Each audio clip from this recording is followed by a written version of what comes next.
الحمدللہ وسلام علی عبادہ الذین اصطفیٰ اما بعد فاعوذ باللہ من الشیطان الرجیم بسم اللہ الرحمن الرحیم وما قدر اللہ حق قدرہ والارض جميعا قبضته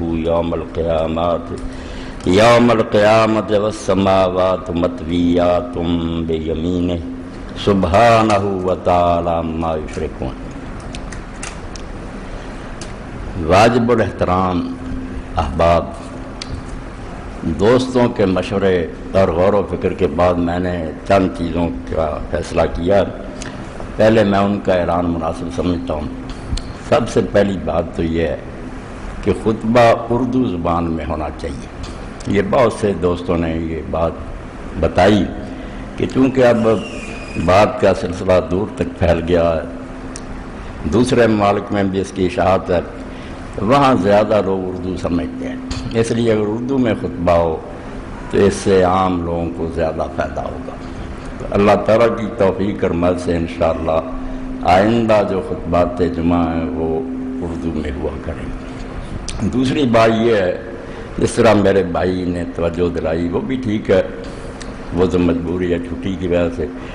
باقی وقت جو ہے اس کا میں نے یہ فیصلہ کیا ہے کہ وہ خطبے کا وقت صرف 40 منٹ ہوگا، اس سے زیادہ خطبہ نہیں ہوا کرے گا۔ 12:40 سے شروع کر کے 1:20 پر خطبہ ختم کر دیا کریں گے انشاءاللہ۔ یہ دوسری بات۔ اور تیسری بات یہ ہے کہ مسائل کے بارے میں کوئی آدمی کوئی چٹ خطبہ کے دوران نہ بھیجے، کیونکہ ان مسائل کی وضاحت میں پھر وقت زیادہ لگ جاتا ہے اور خطبہ لمبا ہو جاتا ہے۔ اس لیے صبر کریں۔ جو لوگ مسائل دریافت کرنا چاہیں نا، وہ جمعہ کے بعد میں بیٹھتا ہوں، بے شک یہاں ہی بیٹھنے کا اہتمام کر لیا جائے، کوئی بات نہیں، حجرہ میں بیٹھتا ہوں، وہ مسائل وہاں پوچھ لیا کریں، کھلے دل سے جو جی چاہے پوچھیں، یا خطبہ جمعہ۔ اور بعد میں اگر کوئی دعا کی درخواست ہے یا کوئی ضروری اعلان ہے مسجد وغیرہ کے لیے یا کسی مسکین کے لیے، اس تک کی خطبہ کو محدود رکھیں۔ یہ بات بھی ذہن میں رکھیں کہ مسائل کے بارے میں چٹے نہ بھیجیں، یہ بعد میں آپ وہاں تشریف رکھیں اور پوچھ لیں، کیونکہ جو لوگ جلدی جانا چاہتے ہیں ان کو پریشان نہیں کرنا چاہیے، وہ جا سکتے ہیں، اور بعد میں اگر جو لوگ پوچھنا چاہیں وہ پوچھ لیں۔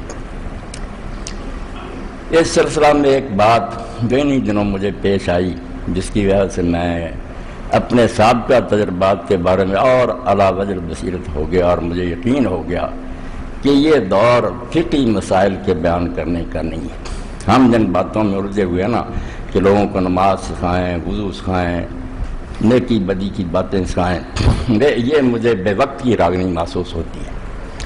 میں نے دیکھا تعلیم یافتہ لوگوں سے میرا واسطہ رہتا ہے، میں سمجھتا ہوں یہ سیدھے سادھے مسلمان جو یہ مسائل اگر پوچھنا چاہتے ہیں تو نمازوں کے بعد بیٹھ جائیں، جی چاہے جو مسائل پوچھیں۔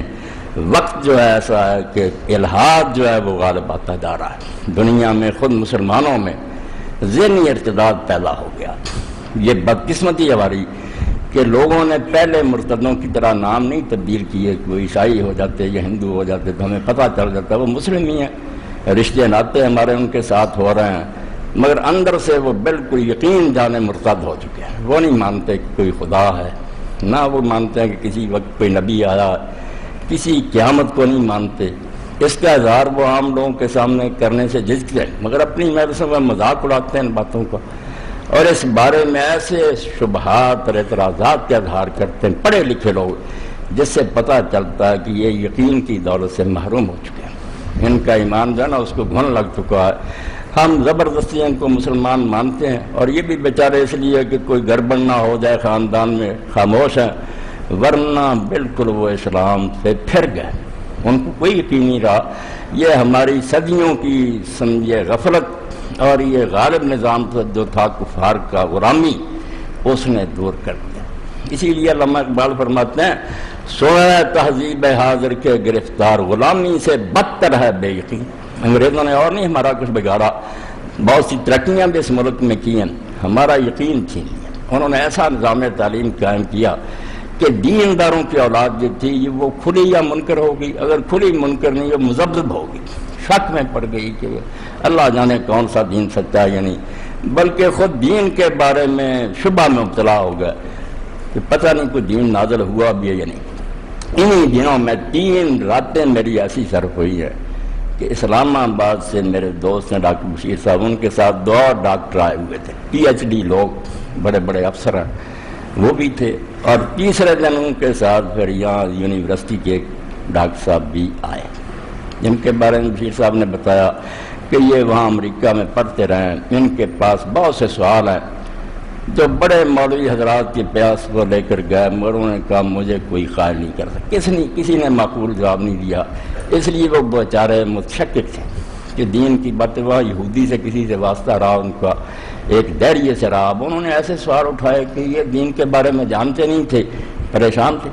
تو 3 راتیں گزری، سوموار، منگلوار، بدھ، میں نے دیکھا کہ ہمیں یہ باتیں چھوڑ دینی چاہیے، بریلوی یہ کہتے ہیں، دیوبندی یہ کہتے ہیں، ہمیں خود ایمان کی فکر کرنی چاہیے، مسلمانوں کا یقین ہی ہم بچا لیں، ان کو یہ دولت نصیب ہو جائے، دل سے یہ مان لیں کہ اللہ برحق ہے، رسول سچا ہے، قیامت ٹھیک ہے، اس کی ضرورت ہے۔ اور یہ باتیں جب اس طرح نہیں منوائی جا سکیں گی کہ ہم حوالہ دیں، قرآن میں لکھا ہے، حدیث میں لکھا، مسلم کے لیے تو اس سے بڑی دلیل ہی کوئی نہیں، جس نے اللہ رسول کو مان لیا اس کے لیے کافی ہے کہ اللہ نے کہا، رسول نے کہا، اب اس کے بعد اور کوئی دلیل نہیں۔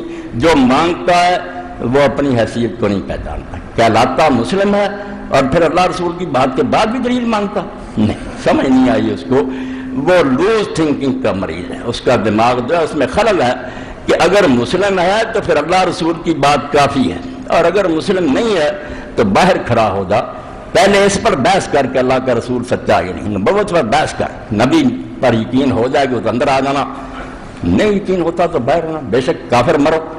یہ عجیب تماشا جو ہے کہ مسلم بھی کہلاتے ہیں، پھر اللہ رسول کی بات پر یقین نہیں کرتے، کہتے دل نہیں مانتا۔ اس میں یہ سوال پیدا ہوتا، اس سے پتہ چلتا ہے کہ یہ عقل سے بھی کوڑے ہیں، بڑے بڑے ڈاکٹر فلسفی بنتے نا، بالکل عقل سے خالی ہیں۔ پہلے آدمی کو چاہیے کہ وہ بات کرنے سے پہلے اپنی پوزیشن متعین کرے کہ تم ہو کون۔ اگر مسلم ہو تو مسلم تو کہتے ہی اس کو ہے جس نے اللہ رسول کے آگے سر جھکا دیا۔ اب اللہ کے رسول نے کہہ دیا نا کہ ہمالیہ کسی زمانہ میں آسمان پر چلا گیا تھا، آپ کیوں نہیں کر سکتے؟ کہا کہ عیسیٰ علیہ السلام بن پاپ پیدا ہوا ہے، آپ تسلی کر لیں کہ کہا یا نہیں، بعد میں نہیں کہہ سکتے کہ بن باپ کیسے پیدا ہوا، یہ کافر کہہ سکتا ہے۔ پہلے طے کرو کہ تم کون، غیر مسلم ہو تو ہم ناراض نہیں ہوں گے، آپ صاف کہہ دیں کہ میں نہیں اسلام کو مانتا، مگر پھر ہم چھوٹی چھوٹی باتوں پر نہیں بحث کریں گے کہ شادیاں 4 سے زیادہ کیوں جائز ہیں، خنزیر کیوں، یہ باتیں نہیں، یہ شاخیں ہیں، ہم خود نہیں جانتے کیوں ہیں۔ فوج میں ایک شخص ملازم ہوتا ہے، فوج کے قوانین ضوابط کیا جاتا ہے، اس طرح دوڑو، اس طرح کیوں، کیا نہیں، فوج کے وہ ضابطے ہیں۔ آپ یہ فیصلہ کر سکتے ہیں کہ فوج میں بھرتی ہونا ہے یا نہیں، بھرتی ہونے کے بعد قدم قدم پر سوال کریں یہ کیوں ہے، یہ نہیں ہو سکے گا۔ اتھارٹی حکم دے گی، آپ کو ڈو اینڈ ڈائی ہونا پڑے گا، کرنا پڑے گا اور مرنا پڑے گا۔ آپ یہ بھی نہیں سوچ سکیں کہ یہ تو گولیاں کی بچھار میں بجے رہے۔ اور اگر اطمینان ہی نہیں ہوتا رسول اللہ کی رسالت پر معاذ اللہ، تو بے شک آپ باہر، پھر ہم بحث آپ سے الگ کریں گے، رسالت پر بحث کریں گے، جو بنیاد کی بات ہے کہ رسول سچا ہے یا نہیں، بعد میں چھوٹی بات میں۔ یہ ایک اصول کی بات میں نے آپ کے سامنے کہہ دی اپنے تجربے کے بارے۔ اور آپ لوگ بھی یہ کریں، وہی کتابیں پڑھیں گے، میں آپ کو بتاؤں گا، نہ یہ پڑھیں رسول کریم کی نماز دیوبندی الگ رکھ لیں کہ حضور کی نماز یہ بھی حدیثیں دے رہے ہیں کہ رفع یدین چھوڑ دیا، ادھر دے رہے ہیں رفع یدین والی، اس سے اور پریشانی پھیل رہی ہے۔ رسول پر اطمینان حاصل کریں، خدا کے لیے بنیاد گر گئی ہے، دہ گئی عمارت، یقین جو ہے وہ گم ہو گیا ہے، اس لیے یقین کو پیدا کرنے کی کوشش کرنی چاہیے دلائل سے۔ باپ دادے سے سنی ہوئی بات چھوڑ دیں، آپ اپنے آپ کو بھی ویسے ہی سمجھیں۔ جیسے میں نے ڈاکٹر انیس احمد صاحب کے بارے میں سنا، میرے دوست سے وہ سیول جج تھے یہاں رستم علی صاحب، اب اسد اللہ لطیف صاحب کے ہاں افطاری کی دعوت ہوتی تھی، آفیسرز کی رونی وہ بھی آتے تھے، بات چیت ہوتی تھی۔ انہوں نے کہا کہ ہم ریفریشر کورس کے لیے 1 مہینہ اسلام آباد گئے، جج تھے، اب میں نے ٹریننگ کے لیے بھیجا کہ اب ڈاکٹر انیس احمد صاحب نے کہا کہ اگر آپ نے یہاں رہنا ہے تو مسلمان ہو کر نہیں رہنا، اگر آپ نے یہ سمجھا کہ ہم مسلمان ہیں اعتراض نہ کریں، آپ کو کچھ نہیں ملے گا، آپ کافر ہو جائیں کہ قرآن جھوٹا ہے، اسلام جھوٹا ہے، دل کھول کر اعتراض کریں، جو کافروں نے کیے ہیں جی آپ پہ وہ کریں، میں آپ کی تسلی کراؤں، آپ کا اطمینان کراؤں، آپ ایمان لے کر یہاں سے لوٹیں۔ باقی انہوں نے کہا کہ ہم نے ساری عمر میں جو پڑھا اس سے وہ نہیں ملا، جو 29 دنوں میں ملا۔ لوگوں کو موقع دو، کسی کو کافر نہ کہو، کچھ نہ کہو، اور لوگ بیچارے بے یقینی کا شکار، نظام تعلیم نے ان کو گمراہ کر دیا۔ ہم فتوے دے لاٹھ لے کر ان کے پیچھے پڑ جائیں کہ اس بچے نے یہ کیا، ایسا نہیں ہونا چاہیے۔ بحث کریں، اور بحث صرف رسول پر کریں، یقین جانے دین کی بنیاد۔ جو ہم نے اللہ دیکھا، ہم سے اللہ کی کوئی بات ہوئی ہے؟ جنت دکھ ہمیں دکھائے گا؟ فرشتوں کا ہمیں پتہ کیا ہے یا نہیں ہے؟ کوئی نہیں۔ ہمارے پاس صرف ایک شہادت ہے، ایک زبان ہے جس نے کہا کہ اللہ ہے، ایک ہے، یہ اس کی صفات ہیں، جنت اور دوزخ ہے، اس میں یہ کچھ ہے۔ ہاں، یہ سارا رسول کریم علیہ السلام سے ہم نے سنا۔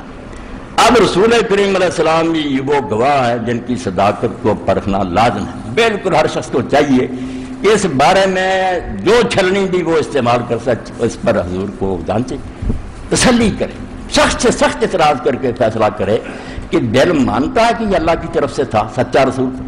اگر یہ ہو گیا تو انشاءاللہ پھر جیسے لائن کلیئر ہو جاتی ہے نا، ٹرین تیزی سے بھاگنے لگتی ہے، سارا دین آ جائے گا، نمازیں بھی آ جائیں گی، روزے۔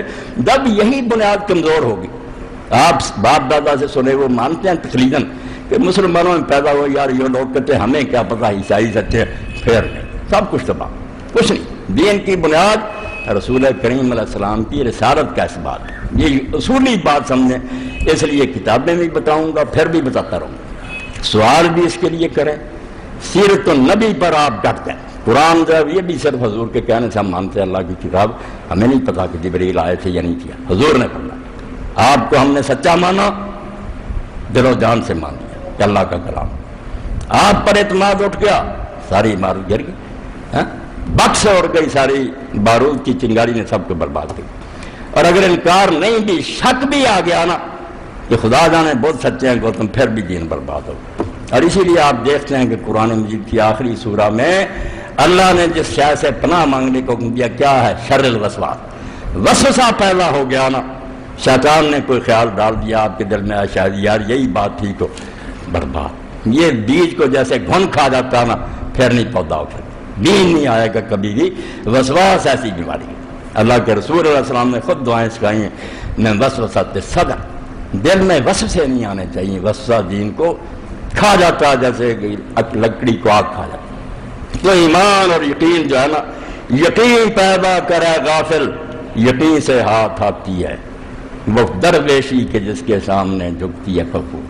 فخور چین کے حکمرانوں کو کہتے ہیں، جیسے آج ہم بش کو کہتے ہیں نا، اس زمانے میں چین کے حکمران سب سے بڑے مانے جائے فخور۔ تو درویش فقیر کہتے ہیں یقین پیدا کر، یقین اگر آ گیا نا تیرے اندر تو تو فقیر بھی ہوگا، اور گودڑی پہنے ہوگا، اور چٹائی پر بیٹھا ہوگا نا، وقت کے سلطان سلام کے لیے آئیں گے، تجھے نہیں جانا پڑے گا، تیری خدمت میں حاضر ہوں گے۔ یہ وہ دولت ہے۔ اور یقین نہیں ہوتا کچھ بھی نہیں، یقین کے بغیر کوئی بات نہیں۔ خلیل آسا درے ملک یقین، ابراہیم علیہ السلام کی طرح یہ دروازہ کھٹکھٹا، اللہ نے کہا یکون من الممکن، ہم نے اسے دلائل اتنے سکھائے، بار بار نشانیاں دکھائیں کہ وہ یقین کرنے والوں میں سے بن جائے۔ یقین ایسی دولت، فرمایا ابراہیم علیہ السلام کی طرح اس دروازے کو کھٹکھٹا، نوائے لا احب العافین، پھر آواز تو دے گا جو قرآن میں آتی ہے کہ میں فانی چیزوں کا نہیں مانتا، پھر خدا کا دامن ہاتھ میں آ جائے گا، وہ زندہ خدا مل جائے گا، روشنی ہو جائے گی، نور۔ ورنہ اندھیروں میں بھٹکتا رہے ساری عمر، اندھیرے یا کفر کا یا شرک کا یا فسق کا یا بدعت کا، طرح طرح کی گمراہیاں، نجات نہیں پا سکتی۔ تو اس لیے ایسی کتابیں جن سے ایمان پیدا ہو، رسول پر یقین پیدا ہو۔ جن لوگوں کو پتہ ہے اس دور میں مولانا مودودی رحمۃ اللہ علیہ نے جو کام کیا، ان کے مخالف بھی مانتے ہیں، چھوٹے چھوٹے مسائل میں جھگڑتے ہیں کہ صحابہ کے بارے میں یہ لکھا وہ، مگر اس بات کو مانتے ہیں کہ یہ کفر کی الغار جو ہے دہریت اور الحاد، یورپ جو لوگوں کو منواتا ہے سائنس اور فلسفے کے دور سے کہ خدا نہیں ہے، اس کا مقابلہ صرف اس شخص نے کیا، اور اس کے دشمن بھی اس کی کتاب میں استعمال کرتے ہیں، لکھتے ہیں کہ اگر یار ان مسائل میں نہ ہوتا تو اس سے بڑا کام کسی نے نہیں کیا، جو یہ کر گیا ان کے مقابلہ میں کوئی نہیں کرے۔ اب اس میں سے تفہیمات جلد اول جو ہے، تفہیمات وہ سیٹ ہے کئی جلدیں، جس میں مولانا نے جو بالکل سمجھانے کی باتیں تھیں نا، گہری باتیں جن میں مسلمان بھی الجھے ہوئے تھے، غیر مسلموں کو بھی غلط کرنے، صرف اس پر مضمون لکھیں، وہ الگ کر دیے گئے تفہیمات کہ سمجھنے کے قابل بات نہیں۔ اس کے پہلے حصے میں کہ ایمان برسالت کی ضرورت کیا ہے، رسول کی کیوں ضرورت ہے، لوگ کیوں اپنی عقل اور سمجھ سے نہیں سمجھ سکتے کہ یہ صحیح ہے یہ غلط، عقل کیوں ناکارہ ہے اور وہی کی کیوں محتاج ہے، جو ان چیزوں کو پڑھے گا اس کو پتہ چلے گا جس شخص نے کیا کام کیا۔ یہ شاخوں کو کترتے رہتے ہیں کہ یہ مسئلہ لے لو یہ مسئلہ لے لو، بھائی بات تو بنیاد کی کرو کہ رسول اللہ کی طرف سے ہے، اور کبھی رسول آئے بھی ہیں یا ہے ہی افسانہ، اللہ نے کبھی نہیں بھیجی، بلکہ اس سے آگے بڑھ کر کہ اللہ بھی ہے یا معاذ یہ بھی ہمارا ایک وہم ہے خیال، اس کو جب تک آپ نہیں سمجھے گی۔ میں نے دل کی بات آپ سے کہی، مل کر پڑھے لکھے لوگوں سے کہ وہ بیچارے تذبذب کا شکار کہہ نہیں سکتے، دل نہیں ان کے مانتے کہ اسلام سچا ہے، اس کی وہ کہتے مذہب تو اور بھی، وہ بھی سارے کتابیں لیے پھرتے، ہمیں کیا؟ بہت بڑی بات، اس کو حاصل کرنا چاہیے، اس پر اپنی توجہ مرکوز کریں گے۔ اور اس دور میں اب میں نے انہیں بھی بتایا، انہوں نے اسی وقت نوٹ کری، کہنے لگے ہم یہ کتابیں نہیں چھوڑیں گے۔ اب میرے بارے میں نام مراد ناواقف اور جاہل کہہ دیتے ہیں، مولوی صاحب شیعہ ہیں، مولوی صاحب بریلوی ہیں، مولوی صاحب، انہیں نہیں پتہ چلے گا ان کی جو فضا ہے نا کرگسوں کی، جہاں یہ اڑتے ہیں یہ نہیں سمجھ سکتے۔ میں ان چیزوں سے بہت اونچا ہوں، میں نہیں جانتا کہ یہ کیا گروہ بندی ہے، سارے ہمارے بزرگ ہیں، ہمارے ساتھی ہیں، جو اچھا کام کرتا ہے اس کی داد دینی چاہیے اور اسے پیدا اٹھانا چاہیے۔ اب تازہ کتاب میں 6 میں پڑھ چکا ہوں، اب مجھے اطلاع ملی ہے کہ 3 جلدیں اور آ گئی، وہ بھی انشاءاللہ حاصل کریں۔ تفسیر موضوعی، یہ ایران میں شیعہ عالم ناصر مکارم اس میں لکھی، اب کیا لکھا، ایسی بات کہی جو 1400 سال میں کسی نے نہیں کی تھی۔ ہم آج تک تفسیریں پڑھتے تھے مفرداتی کہ ایک ایک لفظ کی وضاحت کی، جیسے امام راغب اصفہانی کی المفردات، ایک ایک لفظ کی تشریح عربی میں اس کا کیا معنی ہے، وہ بھی بہت اعلیٰ کام تھا۔ ایک تفسیر ترتیبی تھی، شروع سے لے کر سارے قرآن کی تفسیر ہوتی جاتی، یہ بھی انہوں نے کی ہے، 10-12 عالم مل کر بیٹھے، انہوں نے وہ تفسیر نمونہ اردو ترجمہ ہوا۔ صرف یہ گلا ہے کہ ان کتابوں میں لوگوں نے شیعت کو سیر دی، کہیں کہیں نہ شیعہ کی بحثیں آ گئیں کہ حضرت علی امام ہے، جیسے بریلوی حضرات حاضر ناظر کی لے آتے ہیں، وہابی اپنا فاتحہ پڑھنے کی دیتے ہیں۔ قرآن میں ان بحثوں کو گھسیڑنے کی کیا ضرورت ہے؟ قرآن میں یہ بحثیں ہوئی نہیں، آپ حدیث میں لے جائیں، فقہ میں لے جائیں، وہاں جھگڑتے پھرے۔ قرآن غریب کو کیوں کھینچتے ہیں کہ فاتحہ نہیں پڑھتا اس کی؟ کہیں نہیں، حدیث گھسیڑ کر قرآن مجید کا مترادف بناتے ہیں، وہ علی کی امامت کا دخل دے دیتے ہیں۔ ایسی چیزیں نہ ہوتی ہیں تو یہ قیمتی کی باتیں ہوتی ہیں، بہت نقصان پہنچا دیتے ہیں ایک اچھے کام۔ اب تفسیر موضوعی کیا؟ اللہ اکبر، سبجیکٹ کے مطابق ایک مضمون لیا، اللہ صرف، اس میں اور کوئی بات نہیں، سارے قرآن میں جو اللہ کے بارے میں اس کی صفات کے بارے میں وہ ایک جگہ آ گئی۔ اور اس میں پھر جو نا فلسفیوں نے کہا، دانش آج تک جتنے دنیا میں عقل مند پیدا ہوئے ہیں مشرق سے مغرب تک، دوسری امتوں میں بھی، وہ اللہ کے بارے میں کیا کہتے رہے، کہاں کہاں ٹھوکریں لگی ہیں، قرآن کیوں ان کے مقابلے میں زیادہ سچا۔ ایسی عقلی اور لاجیکل بحث کہ جو مانتا اور جو پڑھے گا اس دور میں کہے گا ہاں اللہ کا پتہ چلا، باقی جل ٹھوک گیا، پتہ چلا کہ اللہ ہے اور اس کی یہ شان ہے۔ پہلی جلد علم پر رکھی ہے۔ سب سے پہلا سوال بھی ہے کہ آدمی اس جھنجٹ میں پڑے ہی کیوں؟ ہم کیوں ڈھونڈتے پھریں کہ اللہ ہے؟ یعنی ضرورت کیا علم کی؟ اس کے بغیر نقصان کیا؟ علم پر لکھا، علم ہے کیا شے انسان کے لیے، کیوں یہ ضروری ہے، علم کے ذرائع کیا ہیں، کہاں کہاں سے حاصل ہوتا ہے؟ حواس سے بھی ہوتا ہے، 5 ملے ہوئے حواس، کان ہیں، آنکھیں ہیں، ناک ہے، چھونا ہے، منہ سے چکھنا ہے، ان کو حواس خمسہ کہتے ہیں۔ ایک علم کا ذریعہ تو اللہ نے یہ بھی دیا، کچھ چیزیں ہم ان سے معلوم کر سکتے، چکھ لیا پتہ چل گیا یہ میٹھا یہ کروا، ہاتھ سے چھو لیا گرم ہے یا ٹھنڈا، آنکھوں سے دیکھ لیا، ناک سے سونگ لیا بو ہے بدبو ہے، حواس خمسہ، یہ سب سے پہلا اسٹیج۔ اس کے آگے عقل شروع ہوتی ہے، وہ چیزیں دیکھنے نہیں آتی، لوگ کہتے ہیں عقل میں نہیں آتا، بات اندھے حواس کی کر رہے ہوتے ہیں کہ میں نے دیکھا نہیں، وہ تو اسٹیج تھی حیوانوں کی، آنکھوں سے دیکھ کر ماننا 4 پایوں کا کام تھا۔ عقل کا تو دائرہ ہی وہاں شروع ہوتا ہے جہاں حواس بس کر دیتے، نہ دیکھنے میں آئے گی نہ سننے، وہاں سوچنا پڑے گا کہ ایسا ہو سکتا ہے، یعنی وہ عقل ہے۔ اور عقل سے بھی آگے پھر آ جاتا ہے وہی کا دائرہ کہ جہاں عقل بھی بے بس ہو جاتی ہے، سوچ سمجھ سے کچھ پلے نہیں پڑتا، پھر اللہ رہنمائی کرتا، خود آسمان سے بولتا ہے، کلام اتارتا۔ اس لیے 2 جلدیں تو میرے بھائیوں اس پر خرچ ہوگی۔ علم کیا ہے، ضرورت اس کی کیا ہے، کہاں کہاں سے لوگوں نے حاصل کیا، کیوں ناکام رہے ہیں، وہی کی کیا ضرورت، یہ بنیادی موضوع ہے۔ موضوع بھی صاحب کا بتا دیا، ایمان بالرسالت کی ضرورت۔ اور یہ اور ایک کتاب مرحوم ہو چکے سید ابوالحسن ندوی رحمۃ اللہ علیہ۔ یہ تبلیغی جماعت جو پھرتے ہیں بیچارے ہمارے بھائی یا نیکی کرتے، مگر وہ ان کی جان تھی، ان کی طرح نہیں تھے، وہ مانتے تھے کہ اسلامی حکومت کے بغیر گزارا نہیں۔ وہ اولاد تھے سید احمد شہید رحمۃ اللہ علیہ کی، مجاہدین کی نسل، اور اب تک ان کے خاندان میں ہر بیٹا اور بیٹی عالم ہے اور حافظ قرآن، پورا خاندان اب تک اپنی روایت کو لائیے جا رہا ہے۔ ان کے بھتیجے بھانجے چوٹی کی علماء، انہوں نے سید ابوالحسن ندوی نے خطبہ دیا، زیادہ نہیں پڑھ سکتے تو اللہ کے لیے یہ کتاب لے لیں، چھوٹی، مذہب اور تمدن۔ یہ لیکچر دیا انہوں نے جامعہ اسلامیہ میں، وہاں جامعہ ملیہ دہلی، وہاں تھے بڑے بڑے ڈاکٹر پروفیسر، سارے فلسفے کے استاد۔ سید صاحب نے وہاں پھر یہ باتیں کہیں کہ 3 سوال ہیں جن کو حل کیے بغیر علم کا، علم ہی نہیں کہا سکتا، جو یہ حل نہیں کرتا کوئی علم نہیں۔ دنیا جہان کی کتابیں رکھ دے، اگر ان سوالوں کا جواب اس کے پاس نہیں، اس نے کچھ نہیں جانا۔ پہلا سوال یہ ہے کہ ہم کہاں سے آئے، ہمارا مبدا کیا، کس طرح دنیا میں آ گئے، خود بخود پیدا ہو گئے، مادے نے پیدا کر دیا ہے، کوئی اللہ ہے پیدا، اس کو مبدا کہتے ہیں کہ ہمارا آغاز کیا ہے۔ دوسری بات یہ ہے کہ انجام کیا ہو۔ ہر عقل مند ان پڑھ بھی کہے گا کہ واقعی یہ باتیں سوچ لیں کہ ہم جب نہیں تھے کس طرح یار اس دنیا میں آ گئے، کس نے بنا دیا یا خود بخود بنے، اس بارے میں فیصلہ کرنا پڑے گا۔ اور مر کر بس مٹی ہو جائیں گے یا بعد میں کچھ ہوگا تو کیا ہوگا، کس طرح کوئی سزا جزا ملے گی، یہ ماد کہہ رہتا ہے۔ اور تیسری بات درمیان کی ہے کہ جب آئے ہیں آگے یہ ہونا ہے تو اب کس طرح رہیں، ماد جینے کو کہتے ہیں۔ کیسے؟ آپ کی کھوپڑی نے اور دماغ نے کام کیا کہ واقعی یہ 3 سوال تو بنیادی، اور ہر کافر مومن نے اس پر بحث کی ہے۔ جو بھی تمدن بنا ہے، تہذیب دنیا میں بنی، اب بھی جو چل رہی ہیں قومیں، کچھ نہ کچھ انہوں نے سوچا، چاہے یہ کہہ دیا کہ خود ہی بنے، چاہے یہ کہہ دیا کہ مٹی ہو جائیں گے، یہ کہا کہ جونے بھگتنے کی جائے، جو دی چاہے جواب دیا ہو، مگر اس سے جان نہیں چھڑا سکتے، بس کہنا پڑا اس بارے میں کچھ نہ کچھ ہے۔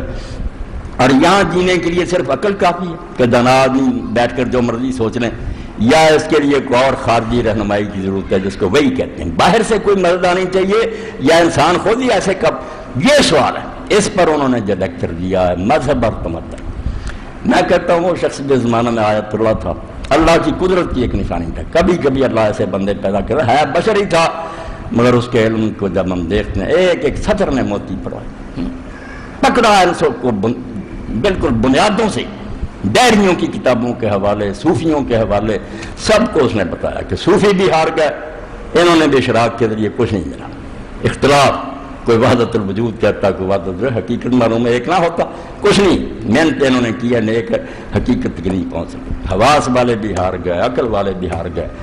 پھر ثابت کیا کہ صرف ایک گروہ دنیا میں ایسا ہے جن کے پاس 100% حق تھا، ایک رائے بھی کم نہیں تھی، وہ نبی تھے علیہ السلام، کیونکہ وہ اپنی طرف سے نہیں بولتے تھے، ان کا نہ اندازہ تھا، نہ تحقیق تھی، نہ ریسرچ تھی، اللہ خود بولتا تھا، انہیں بتا دیتا، جس نے جہان بنایا جو وہ بتاتا تھا کہ میری دنیا ایسی، اس لیے جو بات بتاتے تھے اس میں نہ کوئی غلطی تھی، نہ خطا تھی، کوئی خامی نہیں تھی۔ انبیاء اتنی پیاری کتاب ہے، ایمان بس روح میں سما جاتا ہے کہ واقعی اللہ ہے، اس کے نبی ساتھ، پھر آیات بھی بہت سی۔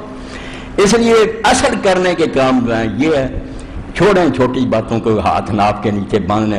لوگ نماز ہی چھوڑ گئے، وہ کہتے ہیں اللہ ہی کوئی نہیں، نماز کیا کہ آپ کس چکر میں پھنسے ہوئے ہیں کہ 2-4 اگر مسجد میں آتے ہیں ان بیچاروں کو بھی لڑاتے رہتے ہیں، وہ ایک دوسرے سے سلام سے ہی جاتے رہتے ہیں، میرا مولوی کیا دیتا ان سے سلام نہ کہنا، وہ کہہ دے اسے کہنا، صرف یہ ہے خدمت ہم انجام دے رہا ہے۔ اللہ کے لیے اللہ منواؤ، اس کے رسول منواؤ، آخرت منواؤ، اس پر دلائل دو، محکم دلائل، تاکہ پتہ چلے کہ واقعی بھیجنے والا بھی ہے، اس غرض کے لیے بھیجا ہے، بعد میں نتیجہ یہ سامنے آئے گا۔ تو اب میں صرف اس سلسلہ میں جو میں نے قرآن مجید میں سے پڑھا اس کا ترجمہ ذرا کر دوں۔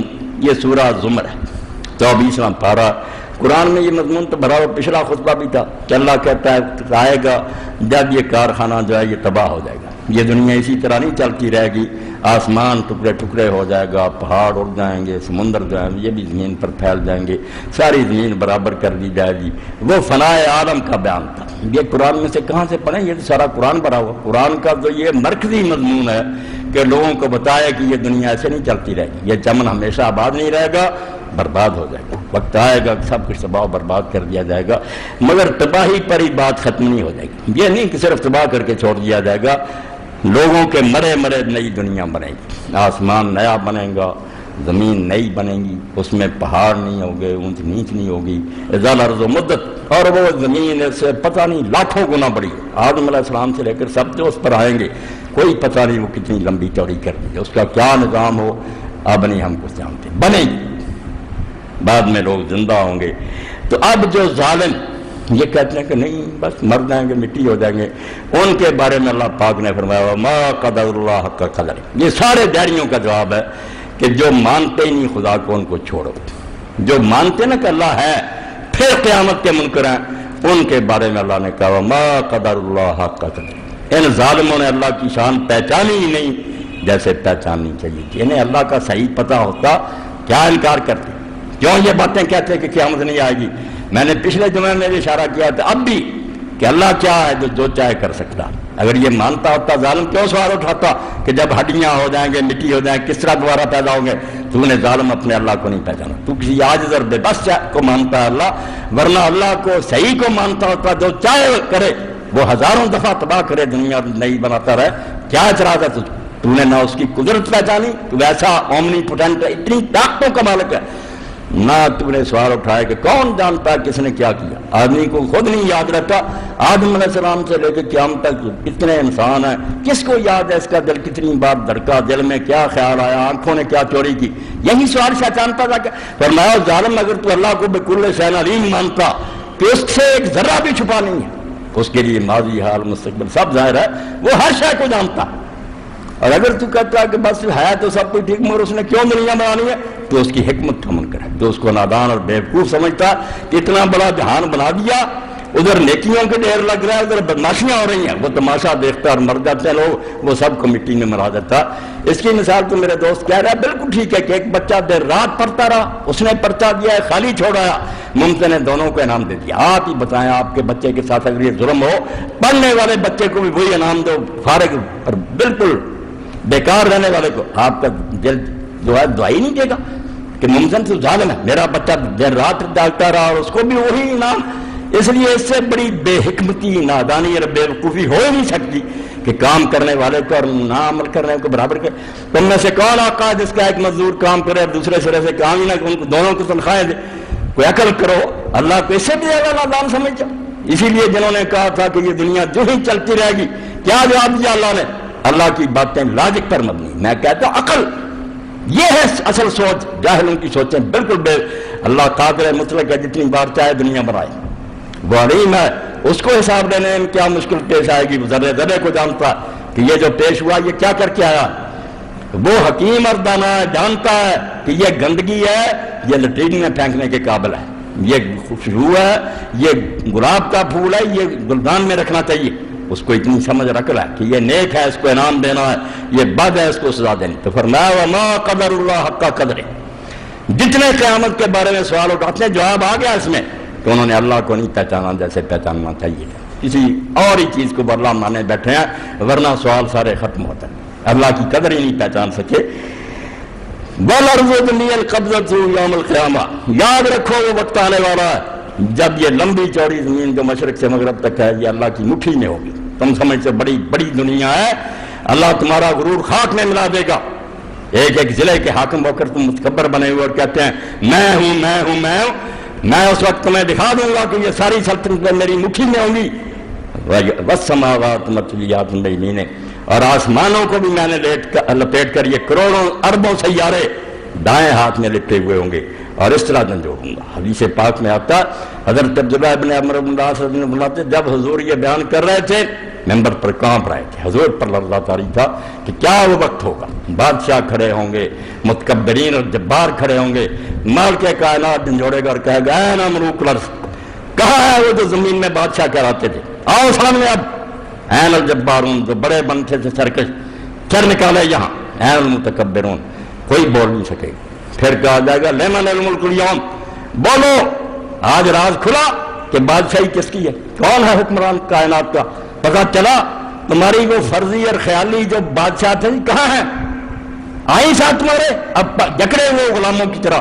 اور پھر خود ہی آواز آئے گی للہ الواحد القہار، کسی کی بادشاہی نہیں، اللہ واحد کی بادشاہی جو اکیلا ہے اور بالکل کنٹرول ہے، غالب ہے، انڈر کنٹرول ہے اس کے دن. قہار کہر والا کر رہے اللہ بڑا قہار ہے، اس کا معنی پنجابی والا لے لیتے ہیں بڑا ظالم ہے. توبہ توبہ، عربی زبان میں قہر دبانے کو کہتے ہیں کہ اس نے ہر ایک کو دبا کر رکھا کہ اس کے سامنے چوں نہیں کر سکتا، وہ غالب ہے. تو فرمایا یہ آسمان و زمین اس نے مٹھیوں میں پکڑے ہوں گے. سبحانہ و تعالی عما یشرکون، سن لو وہ پاک ہے اور بلند ہے ان چیزوں سے جو اس کے ساتھ تم شریک کرتے. اب یہاں ہم کیا کرتے ہیں، ترجمے آتے ہیں نا، پہلی بات پڑھیں گے قصے کہانیاں، جب ٹیپ کی بات آئے گی نا آخری جس میں سب کچھ ہوگا سرسری اللہ پاک ہے اور بلند ہے، گزر جائیں گے، عالم گزر جائیں گے درس دیتے، بس سب کچھ اس میں 1000 سال بحث کروں سبحانہ و تعالیٰ میں وہ چھپی ہوئی، جانتے ہی نہیں کہ اس میں حکمت کے کتنے ہوتی. جب کہا وہ کون ہے، سبحانہ، ہر کمزوری سے پاک. اب لاؤ سوال، جتنے قیامت کے بارے میں سوال کرو گے اس میں کوئی نہ کوئی کمزوری خدا میں نکالو گے پھر سوال بنے گا. اگر وہ جو چاہے پیدا کر سکتا ہے، ہر شے کو جانتا ہے، عادل ہے، حکیم ہے، فیصلے کرے گا، پھر کون سا اعتراض باقی رہ گیا. سبحانہ، اس میں کوئی خامی عیب نہیں ہے، وہ ساری کمزوریوں سے پاک ہے جو تم نے فرض کر رکھی ہیں. وتعالی، اور تمہاری عقل جہاں تک پرواز کرتی ہے نا، سوچتے جاؤ اڑتے جاؤ بلند، وہ اس سے پرے، تمہارے اندازوں سے بالا ہے، پرے سرحد ادراک سے اپنا معبود. قبلہ کو اہل نظر قبلہ نما کہتے ہیں، وہ بہت اونچا، اس کو کوئی نہیں پا سکتا، نبی ولی نہیں پا سکتے. اللہ کے رسول علیہ السلام نے بھی فرمایا، ساری رات تہجد پڑھتے آخر سجدے میں گر جاتے، لا احصی ثناء علیک، اللہ میرے بس میں نہیں ہے کہ میں تیری تعریف بیان کر سکوں کہ تو کیا ہے اور کیا نہیں. جب سمجھ نہیں سکتے کیا بیان کر، انت کما سنیت علی نفسک، تو خود ہی اپنی تعریف کر سکتا ہے کہ تو کیا ہے کیا نہیں، ہم نہیں کچھ بھی کر سکتے. اقرار نبیاں سندا لا احصی بتا، اسی حدیث کا حوالہ دیا ہے نا مولانا کہ لا احصی ثناء علیک، جو حضور نے کہا نبیوں کے سردار کا اعتراف آ گیا ہے. اقرار نبیاں سندا لا احصی بچایا، گناہ تیری نوں پا نہ سکے تو بے عیب خدایا. سب کچھ وہی ہے، پتہ نہیں. جبریل روز کلام سنتا لے کر آتا، عمر جو افسر ہوگی نہیں میں پا سکا کہ کون ہے، کون حکم دیتا، آواز سنتا آ جاتا. حضور نبی کریم صلی اللہ علیہ وسلم سے ایک یہودی عالم نے پوچھا کہ زمین کے جو خطے ہیں ان میں سے سب سے اللہ کے نزدیک پیارے خطے کون ہیں؟ اتنے جو ہیں مسجدیں ہیں، بازار ہیں، گھر ہے، احب البقائے اللہ کون سے، اور اسی طرح برے کون سے؟ آپ نے فرمایا میں نہیں جانتا. جبریل آئے، ان سے پوچھا، انہوں نے کہا میں بھی نہیں جانتا، اللہ سے پوچھوں گا. اللہ کے پاس گئے، واپس آئے اور حدیث پاک میں کہا اللہ کے رسول جتنا میں آج قریب ہوا ہوں جب سے پیدا ہوا کبھی قریب نہیں ہوا. آپ کے سوال کی برکت سے بہت اللہ نے قرب بخشا، مگر پھر بھی میرے اللہ کے درمیان 70,000 نور کا پردہ ہے. جلمل ہو رہی تھی، کوئی پتہ نہیں چلتا کیا کیا. جواب لائے کہ سب سے پیاری جگہ مسجدیں ہیں، سب سے بری جگہ بازار اور منڈیاں ہیں. دیکھتے ہیں ہم جھوٹ سارا چل رہا ہے بازار میں، یہاں بات ہو رہی. تو اللہ کہتا سمجھ آ جائے یہی نقطہ کہ سبحانہ، اس میں کوئی کمزوری ہو تو تمہارے سوال پیدا ہونا کہ یہ نہیں ہو سکتا. یہ وتعالی، اور بلند ہے، بہت بلند و بالا، جتنا جی چاہے سوچتے جاؤ وہ ادراک کی سرحد سے پرے ہے. ہم یشرکون، جو تم نے اس کے ساتھ شریک فرض کر لی. یہ شرک بھی ساری بیماری جیسے قیامت ہے نا اس کا انکار، یہ شرک بھی اسی سے پیدا ہوا ہے. نہ اللہ کو سبحان مانا، نہ اللہ کو تعالیٰ مانا، ناراض نہ ہونا. اگر یہ لوگ کبھی جائزہ لیں کہ ہم کیوں یہ وسیلے واسطے ڈھونڈتے ہیں کہ اللہ کو ملنا، فلاں کے پاس جائیں، وہ اللہ کو جا کر کہے گا. نادانوں کے ذہن میں اللہ کا سبحان اور تعالیٰ ہونا نہیں آیا. انہوں نے سمجھا کہ اللہ کو کیا پتا دنیا میں کیوں ہو رہا. وہ جیسے کوئی بادشاہ کہیں بیٹھا ہوتا، کسی وزیر امیر سے ملیں، وہ جا کر کہے حضور وہاں ایک سائل آیا ہے. نادانوں، جس نے جا کر اللہ کو بتانا ہے نبی ولی نے، ان کے تو پیدا ہونے سے پہلے جانتا کہ میرے بندے نے یہ مانگنا، یہ کون سی نئی اطلاع اس کو دیں گے؟ ان کے پاس کوئی نیا علم ہے جو اللہ کو دیں گے؟ ان کو تو جو پتہ چلتا وہ بھی وہ بتاتا ہے. انہوں نے کیا خبر دینی ہے؟ اور اگر کہو کہ خبر تو ہے مگر اللہ کو پتہ کوئی نہیں، اس فیصلہ مقدمہ میں کیا فیصلہ کرنا چاہیے، ہو سکتا ہے یار جج غلطی کر جائے، اس لیے سفارش کراتے ہیں کہ سب اصل معاملہ یہ صحیح انصاف کر. تمہارا خیال ہے کہ اللہ کوئی غلط کام کر سکتا ہے؟ ہو سکتا؟ میں تو ابن قیم رحمۃ اللہ علیہ کا جب پڑھتا ہوں کہ ایک ولی کے بارے میں لکھا کہ 40 سال بعد اس کو خواب میں دیکھا گیا. پوچھا کیا بنا؟ اس نے کہا 40 سال ہو گئے، اس لیے اللہ نے کھڑا کر رکھا سامنے کہ تو نے کیوں کہا تھا کہ یہ دن بارش کے ہیں؟ بارش نہیں ہو رہی تھی، اب تو نے کہا تھا یہ دن بارش کے ہیں. یہ مجھے پہچانا تھا، میں بے عقل تھا جس کو نہیں علم تھا کہ بارش ہونی چاہیے. تو نے اعتراض کیا، تجھے میری معرفت نہیں حاصل، تو نادان اور جاہل ہے میرے بارے میں. اس کو میرے بھائیو اللہ کو پہچانو. اللہ جانتا ہے سب کچھ، اور کیا کرنا ٹھیک ہے کیا نہیں وہ اس کو پتا کہ کون سی دعا ماننے کے قابل آئی. اور اگر کوئی جانتا ہے سب کچھ ہے مگر اس میں رحم نہیں ہے، پیار نہیں ہے بندوں سے، اس کو یار کوئی کہے سنیں گا تو شاید اس کے دل میں کوئی ترس آئے، ورنہ اسے ہماری کیا پرواہ. لعنت ہو کروڑوں تم پر جو ارحم الراحمین ہے. اور جس نے ذرہ ذرہ تقسیم کیا تو حضور نے فرمایا جو 100واں حصہ نہ بانٹا، 99 اب بھی باقی رکھے ہیں ریزرو، اور 100واں تقسیم کیا تو اس کا بھی اثر ہے کہ گھوڑی جو ہے اس کا پاؤں پر بچے پر آ جائے فوراً نرم کر دے کہ میرا بچہ دیس پر باؤ نہ آ جائے. وہ مخلوق میں اس 100ویں حصے کا یہ اثر ہے، رحمت ہے. اللہ رحیم نہیں، وہ نہیں رحمت کرے گا اور کون رحمت کرے گا؟ وہ ان کے دلوں میں اگر رحم ڈالتا ہے، کسی غریب نے فریاد کی، امیر کے دل میں آ گیا ایسے پیسہ، کس نے خیال ڈالا؟ اللہ نے ڈالا. اس لیے فرمایا سبحانہ و تعالی عما یشرکون. جو باتیں تم کہتے ہو قیامت کے بارے میں یا شرک کے بارے میں، یہ اس لیے کہتے ہو کہ تمہیں پتہ نہیں چلا کہ اللہ ہر قسم کی کمزوری سے پاک ہے اور تمہارے اندازوں سے بہت پرے ہے. وہ کوٹھا نہیں ہے کہ وہاں پوڑیوں کی ضرورت ہو، نہ وہ ڈیسی ہے جو اندر چھپا ہوا کہ ارضی کی ضرورت ہو. وآخر دعوانا الحمدللہ رب العالمین وصلی اللہ تعالی علی خیر خلقہ سیدنا محمد.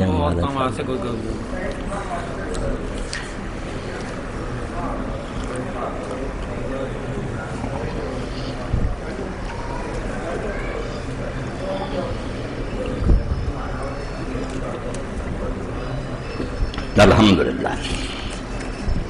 لے لینا گلاس. الحمدللہ رب العالمین والصلاة والسلام علی رسولہ الامین وعلی آلہ وصحبہ اجمعین.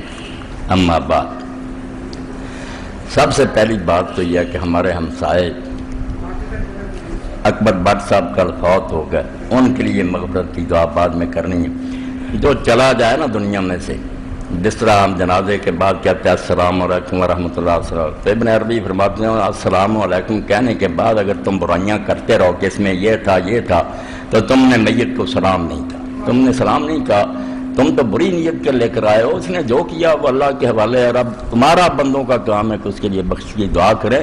اس لیے کوئی ہو ہمیں ان کی غلطیاں نہیں چھاڑنی چاہیے، بخشش کی دعا کریں تو انشاءاللہ ان کے لیے بھی اور لوگ بھی جو مرحوم ہوئے. ہم نہیں جانتے کہ ہفتے میں کتنے مشرق مغرب میں ہمارے بھائی چلے گئے، ان کے لیے دعا کریں.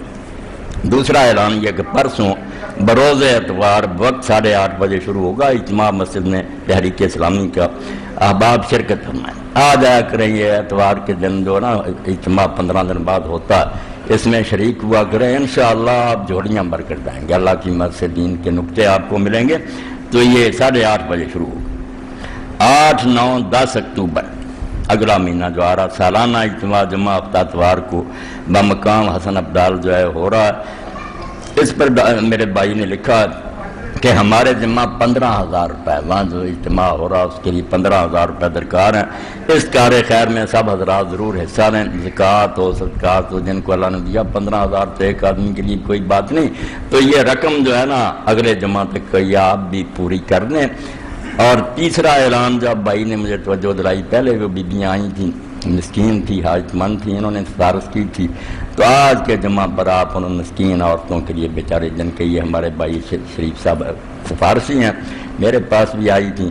تو اللہ مدد فرمائے تو زیادہ سے زیادہ ان کی مدد کریں. اللہ اجر دے گا، بالکل اجر دے گا.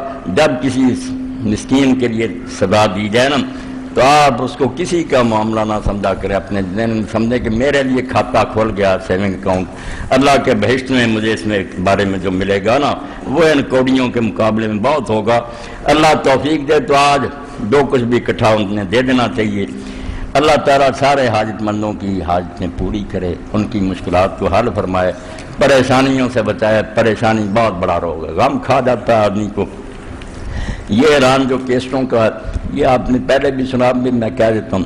آپ سب کے علم میں یہ بات ہونی چاہیے، یہ کیسٹیں جو فروخت ہوتی ہیں میرا اس کے ساتھ تعلق نہیں، سب کے علم میں یہ بات ہونی چاہیے۔ پہلے جانتے ہیں مگر ہونا چاہیے پتہ کہ میں نے دوسرے علماء کی طرح کوئی یہ نہیں رکھا کہ میری ریکارڈنگ کرو اور اس سے مجھے حصہ دو، نہیں، اللہ نے مجھے بہت دیا اور اللہ سب کو دے، ایسی کوئی بات نہیں۔ باقی یہ لوگ جو خدمت کر رہے ہیں اللہ اس کا صلہ انہیں دے، اس پر میں خوش ہوں کہ چلو میری بات کو لوگوں تک پہنچانے کا یہ طریقہ ہے، اللہ تعالیٰ کسی کے دل میں اتار دے۔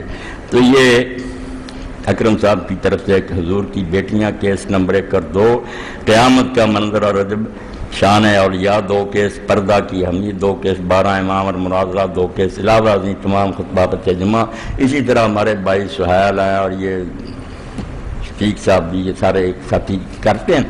آپ جس سے چاہیں لے لیں، آئیے، آپ کی اپنی مرضی ہے، اور جس کی پسند کریں کہ اس کی آواز اچھی ہے، اس میں میرا کوئی دخل نہیں۔ باقی اللہ تعالیٰ ان بچوں کو مزید توفیق دے کہ میری بات کو یہ محفوظ کر کے لوگوں تک پہنچائیں۔ میری تو دعا یہی ہے کہ نام محمد سے اجالا کر دے، رسول کا نام دے، اس سے ہمیں دنیا میں روشنی پھیلانی چاہیے۔ رسول پاک کے ہم خادم ہیں، آپ کے پاؤں کی خاک ہیں، ہمیں جو ملا حضور کے صدقے ملا، ہم کہاں مسلم ہوتے اگر حضور تشریف نہ لاتے۔ اس لیے ہر کلمہ گو کا کام ہے کہ وہ جہاں بیٹھے جہاں جائے حضور کے دین کا بہانے بانے سے چرچا کرے۔ اللہ اس کی توفیق دے۔ اللہم صلی علی محمد وعلی آل محمد کما صلیت علی ابراہیم وعلی آل ابراہیم انکا حمید مجید۔ اللہم بارک علی محمد وعلی آل محمد کما بارکت علی ابراہیم وعلی آل ابراہیم انکا حمید مجید۔ اللہم اغفر للمؤمنین والمؤمنات والمسلمین والمسلمات الاحیاء منهم والاموات ان اللہ یأمر بالعدل والاحسان وایتاء ذی القربى وینہی عن الفحشاء والمنکر والبغی۔ وہ بھی تھے، اور تیسرے دن ان کے ساتھ پھر یہاں یونیورسٹی کے ڈاکٹر صاحب بھی آئے، جن کے بارے میں بشیر صاحب نے بتایا کہ یہ وہاں امریکہ میں پڑھتے رہے ہیں، ان کے پاس بہت سے سوال ہیں جو بڑے مولوی حضرات کے پیاس کو لے کر گئے، مگر انہوں نے کہا مجھے کوئی قائل نہیں کر سکتا، کسی نے معقول جواب نہیں دیا۔ اس لیے وہ بیچارے متشکک تھے کہ دین کی باتیں، وہاں یہودی سے کسی سے واسطہ رہا، ان کا ایک دائریے سے رہا، انہوں نے ایسے سوال اٹھائے کہ یہ دین کے بارے میں جانتے نہیں تھے، پریشان تھے۔ تو 3 راتیں گزری، سوموار، منگلوار، بدھ، میں نے دیکھا کہ ہمیں یہ باتیں چھوڑ دینی چاہیے۔ بریلوی یہ کہتے ہیں، دیوبندی یہ کہتے ہیں، ہمیں خود ایمان کی فکر کرنی چاہیے، مسلمانوں کا یقین ہی ہم بچا لیں، ان کو یہ دولت نصیب ہو جائے، دل سے یہ مان لیں کہ اللہ برحق ہے، رسول سچا ہے، قیامت ٹھیک ہے، اس کی ضرورت ہے۔ اور یہ باتیں جب اس طرح نہیں منوائی جا سکیں گی کہ ہم حوالہ دیں، قرآن میں لکھا ہے، حدیث میں لکھا۔ مسلم کے لیے تو اس سے بڑی دلیل ہی کوئی نہیں، جس نے اللہ رسول کو مان لیا اس کے لیے کافی ہے کہ اللہ نے کہا، رسول نے کہا، اب اس کے بعد اور کوئی دلیل نہیں۔ جو مانگتا ہے وہ اپنی حیثیت کو نہیں پہچانتا، کہلاتا مسلم ہے، اور پھر اللہ رسول کی بات کے بعد بھی دلیل اپنی مذاق اڑاتے ہیں ان باتوں کا، اور اس بارے میں ایسے شبہات اور اعتراضات کے اظہار کرتے ہیں پڑھے لکھے لوگ، جس سے پتہ چلتا ہے کہ یہ یقین کی دولت سے محروم ہو چکے ہیں، ان کا ایمان جو ہے نا اس کو گھن لگ چکا ہے۔ ہم زبردستی ان کو مسلمان مانتے ہیں، اور یہ بھی بیچارے اس لیے کہ کوئی گڑبڑ نہ ہو جائے خاندان میں خاموش ہیں، ورنہ بالکل وہ اسلام سے پھر گئے، ان کو کوئی یقین نہیں رہا۔ یہ ہماری صدیوں کی سمجھے غفلت اور یہ غالب نظام جو تھا کفار کا غلامی، اس نے دور کر دیا۔ اسی لیے علامہ اقبال فرماتے ہیں، سوئے تہذیب حاضر کے گرفتار، غلامی سے بدتر ہے بے یقین۔ انگریزوں نے اور نہیں ہمارا کچھ بگاڑا، بہت سی ترقیاں بھی اس ملک میں کی ہیں، ہمارا یقین چھین لیا۔ انہوں نے ایسا نظام تعلیم قائم کیا کہ دینداروں کی اولاد جو تھی وہ کھلی یا منکر ہوگی، اگر کھلی منکر نہیں وہ مذبذب ہوگی، شک میں پڑ گئی کہ اللہ جانے کون سا دین سچا ہے یا نہیں، بلکہ خود دین کے بارے میں شبہ میں مبتلا ہو گیا کہ پتہ نہیں کوئی دین نازل ہوا بھی ہے یا نہیں۔ انہی دنوں میں 3 راتیں میری ایسی صرف ہوئی ہے کہ اسلام آباد سے میرے دوست ہیں ڈاکٹر بشیر صاحب، ان کے ساتھ 2 اور ڈاکٹر آئے ہوئے تھے، PhD لوگ، بڑے بڑے افسر ہیں۔ انشاءاللہ آئندہ جو خطبات جمعہ ہیں وہ اردو میں ہوا کریں۔ دوسری بات یہ ہے، جس طرح میرے بھائی نے توجہ دلائی وہ بھی ٹھیک ہے، وہ تو مجبوری ہے چھٹی کی وجہ سے، باقی وقت جو ہے اس کا میں نے یہ فیصلہ کیا ہے کہ وہ خطبے کا وقت صرف 40 منٹ ہوگا، اس سے زیادہ خطبہ نہیں ہوا کرے گا۔ 12:40 سے شروع کر کے 1:20 پر خطبہ ختم کر دیا کرے گا انشاءاللہ۔ یہ دوسری بات۔ اور تیسری بات یہ ہے کہ مسائل کے بارے میں کوئی آدمی کوئی چٹ خطبہ کے دوران نہ بھیجے، کیونکہ ان مسائل کی وضاحت میں پھر وقت زیادہ لگ جاتا ہے اور خطبہ لمبا ہو جاتا ہے۔ اس لیے صبر کریں۔ جو لوگ مسائل دریافت کرنا چاہیں نا، وہ جمعہ کے بعد میں بیٹھتا ہوں، بے شک یہاں ہی بیٹھنے کا اہتمام کر لیا جائے، کوئی بات نہیں، حجرہ میں بیٹھتا ہوں، وہ مسائل وہاں پوچھ لیا کریں، کھلے دل سے جو جی چاہے پوچھیں، یا خطبہ جمعہ۔ اور بعد میں اگر کوئی دعا کی درخواست ہے یا کوئی ضروری اعلان ہے مسجد وغیرہ کے لیے یا کسی مسکین کے لیے، اس تک کی خطبہ کو محدود رکھیں۔ یہ بات بھی ذہن میں رکھیں کہ مسائل کے بارے میں چٹے نہ بھیجیں، یہ بعد میں آپ وہاں تشریف رکھیں اور پوچھ لیں، کیونکہ جو لوگ جلدی جانا چاہتے ہیں ان کو پریشان نہیں کرنا چاہیے، وہ جا سکتے ہیں، اور بعد میں اگر جو لوگ پوچھنا چاہیں وہ پوچھ لیں۔ اس سلسلہ میں ایک بات جو انہی دنوں مجھے پیش آئی، جس کی وجہ سے میں اپنے سابقہ تجربات کے بارے میں اور اعلیٰ وجہ بصیرت ہو گیا، اور مجھے یقین ہو گیا کہ یہ دور فقہی مسائل کے بیان کرنے کا نہیں ہے۔ ہم جن باتوں میں الجھے ہوئے ہیں نا کہ لوگوں کو نماز سکھائیں، وضو سکھائیں، نیکی بدی کی باتیں سکھائیں، یہ مجھے بے وقت کی راگنی محسوس ہوتی ہے۔ میں نے دیکھا تعلیم یافتہ لوگوں سے میرا واسطہ رہتا ہے، میں سمجھتا ہوں یہ سیدھے سادھے مسلمان جو یہ مسائل اگر پوچھنا چاہتے ہیں تو نمازوں کے بعد بیٹھ جائیں، جی چاہے جو مسائل پوچھیں۔ وقت جو ہے ایسا ہے کہ الحاد جو ہے وہ غالب آتا جا رہا ہے، دنیا میں خود مسلمانوں میں ذہنی ارتداد پیدا ہو گیا۔ یہ بدقسمتی ہماری کہ لوگوں نے پہلے مرتدوں کی طرح نام نہیں تبدیل کیے، کہ وہ عیسائی ہو جاتے یا ہندو ہو جاتے تو ہمیں پتہ چل جاتا وہ مسلم ہی ہیں، رشتے ناتے ہمارے ان کے ساتھ ہو رہے ہیں، مگر اندر سے وہ بالکل یقین جانے مرتد ہو چکے ہیں۔ وہ نہیں مانتے کہ کوئی خدا ہے، نہ وہ مانتے ہیں کہ کسی وقت کوئی نبی آیا، کسی قیامت کو نہیں مانتے۔ اس کا اظہار وہ عام لوگوں کے سامنے کرنے سے جھجکتے ہیں، مگر الحمدللہ وسلام علی عبادہ الذین اصطفیٰ، اما بعد فاعوذ باللہ من الشیطان الرجیم، بسم اللہ الرحمن الرحیم، وما قدر اللہ حق قدرہ والارض جميعا قبضته يوم القیامت والسماوات مطویات بیمینہ سبحانہ وتعالی عما یشرکون۔ واجب الاحترام احباب، دوستوں کے مشورے اور غور و فکر کے بعد میں نے چند چیزوں کا فیصلہ کیا۔ پہلے میں ان کا اعلان مناسب سمجھتا ہوں۔ سب سے پہلی بات تو یہ ہے کہ خطبہ اردو زبان میں ہونا چاہیے۔ یہ بہت سے دوستوں نے یہ بات بتائی کہ چونکہ اب بات کا سلسلہ دور تک پھیل گیا ہے، دوسرے ممالک میں بھی اس کی اشاعت ہے، وہاں زیادہ لوگ اردو سمجھتے ہیں، اس لیے اگر اردو میں خطبہ ہو تو اس سے عام لوگوں کو زیادہ فائدہ ہوگا۔ اللہ تعالیٰ کی توفیق اور مدد سے